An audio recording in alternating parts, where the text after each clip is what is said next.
YouTube, this is Uncle Momo's music reaction channel where I provide my views on talented artists who have low subscribers and low views, as well as talented artists from around the world. Now, once again, I have no idea or the reason why they have low subscribers or low views, but I'm going to bring it to the forefront of my channel for us to view. Now, today I'm doing my best to upload about 5 reactions, all circling around Japan, whether it be the heavy metal or soft elements as well. I'm picking out various artists who are having this emotional feeling to my body. It's taking me on different kind of directions. It's absolutely a brilliant journey. So I'd say thank you for all the subscribers that have led me and recommended me to various artists in Japan, especially on the heavy metal side of things. It's just been an absolutely brilliant journey. So yeah, like I said, once again, thank you very much. My next reaction is going to be Wagakki with Aria of Life. And I don't know what to expect, but loveliness. I love the traditional sounds and instruments that they bring into the band. It's absolutely brilliant. I love, there's about 8 of them. And I'm just trying to remember everybody's names and the instruments that they're playing. And you guys have guided me so perfectly well for making me understand even a small snippet, even though, I mean, there's so many information. So I'm like cramming it all in like a massive library. You guys are encyclopedias. I really are. But I love the visuals. I love the instruments. So more about that when I react to Wagakki. But before that, if this is your first time coming over to my channel, please go over to my homepage and work your way from the bottom all the way up to the top. They are amazing artists with low subscribers and low views, mixed up with established artists. And what I would like you to do is do a comparison, and you will come to terms that these amazing artists with low subscribers and low views are equally as good as any known A-list artist out there. That's why I've got a mixture of both of them. And it's just a lovely journey just to see a lovely artist like Unlucky Morpheus or Wagakki or Baby Metal or Bandmaid, and knowing an artist that's called, I don't know, Samira. And you don't know nothing about her. She's got like 53 views, and if you look at her and see her a performance, you're like, wow, why has she only got 53 views and like say 10 subscribers? And do your comparison, and you say, oh wow, she sounds like that person. It's just a brilliant, lovely feeling to have. And also, if you can leave them the comments, it'll be lovely. It'll make their day. That's the way how it makes my day when you leave me comments. Now, if you are an artist, please go over to my community page and leave your links there. I'll check it out and respond back to you. If you want to follow me on any other social media platform, go over to my About page. There's a number of links there. Just click on it and take you straight over there. I would love you to follow me on Instagram, Uncle Momo Music Reactions. And when you do, please leave me a voice message. I would love to hear how you sound. And it just be nice. Thank you very much for everybody that has done that already. It's just really nice to hear. Now, we have gone past about 4,000 subscribers. Thank you very much for that. Our target for this month is going to be between 4,500 and 5,000 subscribers. So please, sharing is caring, and invite at least one person to come over to my channel just to check it out. Right, I'm going to read a couple of your amazing messages, then I'm going to go straight into my next reaction of Wagakki. You know what, it's only fair to be, if I do read out some of your comments from the Wagakki, from my last reaction that I did from Wagakki. So let me just type that in. What I normally do is just read out your comments. So let me do that one. So I'm going to the comments. There you go. So my last reaction was on February the 8th. So if I go to the comments, there you go. Just say good morning to Mevel L. Good morning. How you doing? You said that this video is probably the favourite ever, and it feels like getting the cliff notes of a folk legend almost. Doesn't hurt that much. This song is gorgeous too. I've got to undo the filters because what's happened is it's only responded to it's only let me see the messages that I've responded, that I haven't responded to. And I've responded to everybody's messages. So that's a bit of a letdown. So apologies for that one. So I'm going to go back and start reading and saying good morning to people that have left me, to subscribers that's left me loads and loads of lovely messages. So Poa, good morning. Fatima, good morning. IP Man, good morning. SL, good morning. Alan DZ, good morning. Kamara, good morning. Adria, good morning. Printo, good morning. Yaya, good morning. Sises, good morning. Femans, good morning. Abu Bakar Bakas, good morning. Natalia Lee, good morning. Once again, Abdul Kamara, good morning. Ali Chelsea, good morning. Musa, good morning. Peter Howells, good morning. Stephen Jenkins, good morning. And I'll say some more good mornings after the Wagakki, because I've gone well over the 4-minute mark and I apologise. So, you know what we're here for. Great vocabs and a damn good video audio music. Can you dig it?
So that was Wagakki with Aria of Life.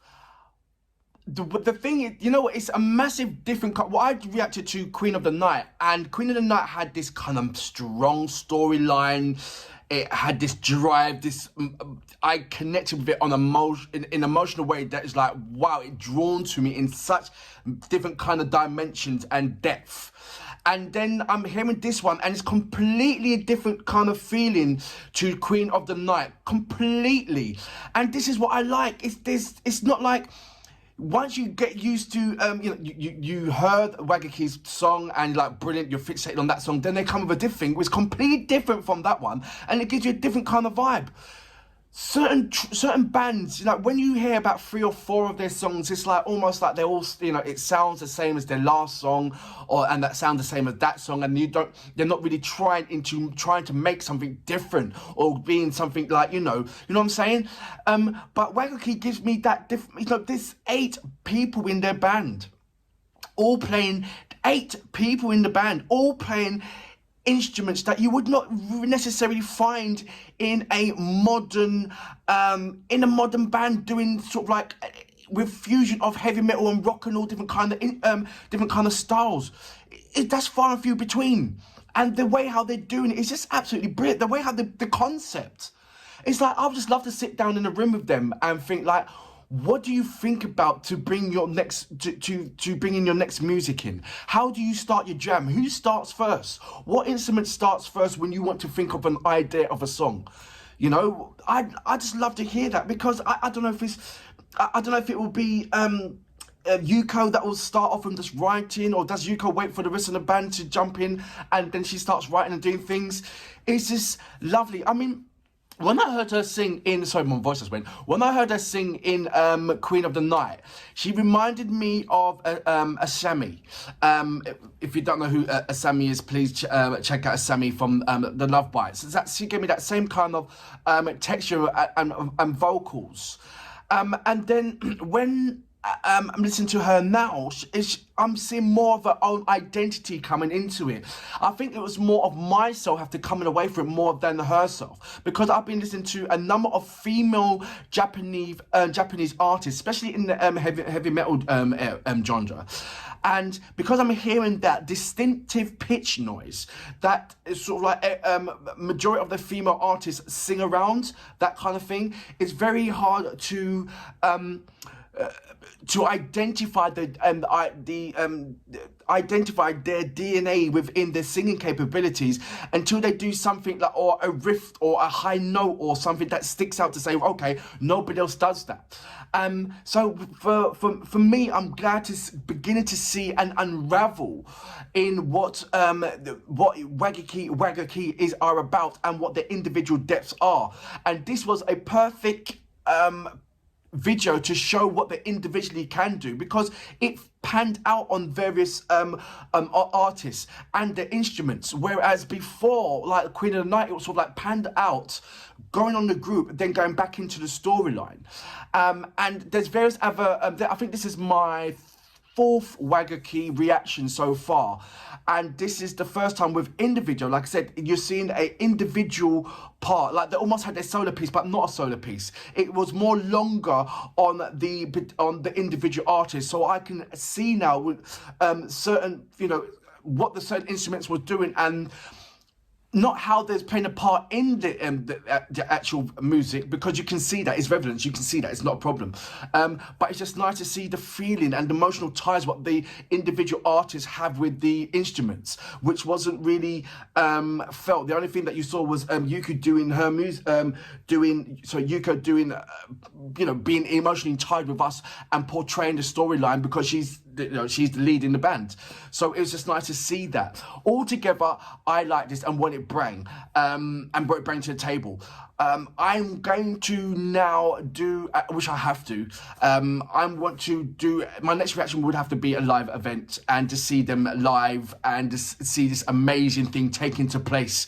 I'm looking forward to doing that event. So, but for now, brilliant. I love everything about this, every little thing about this. I think the top end of it, the highlight for me is everybody having the artists having their individual kind of solo piece. It wasn't solo piece, but you know what I mean. So I can see the emotional tie with the actual instrument. So that for me, that was a highlight of this particular song. As well, don't get me wrong, Yuki done an absolutely formidable job in singing and portraying the storyline. But for that reason, Wagakki, I salute you. Brilliant once again.